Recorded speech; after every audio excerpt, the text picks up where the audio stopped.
हम अगर जो नाम लें अहमद रज़ा का।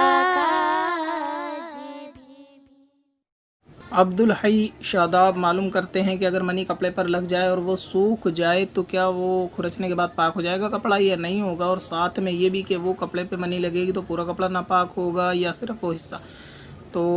शादाब भाई इसके अंदर दरअसल मसला ये है कि अगर मनी कपड़े पर लगने के बाद सूख जाए और वो खुरच के साफ़ कर ली जाए तो ऐसी सूरत में कपड़ा पाक हो जाएगा, उसको धोने की ज़रूरत नहीं है।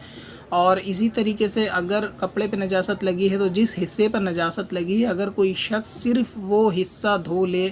और फिर उसको कपड़े को पहन के नमाज़ पढ़े तो वो भी दुरुस्त है, उसमें भी कोई हरज नहीं है। ये हमारे वहाँ दरअसल उर्फ़ में आम होता है कि कपड़े को नापाक कह दिया जाता है, यानी कपड़े पे अगर कहीं नजासत लगती है तो ये नजासत दलालत करती है कि कपड़ा नापाक है, और ये उर्फ़ में हमारे आम हो जाता है। इसमें कोई ख़राबी भी नहीं है कहने में, हम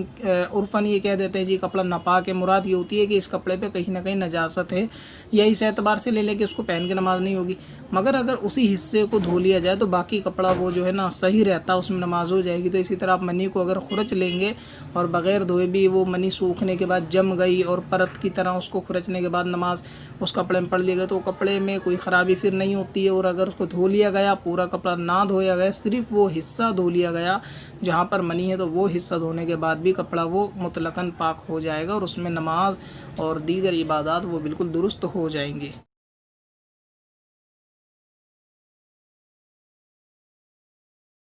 नजद की दुनिया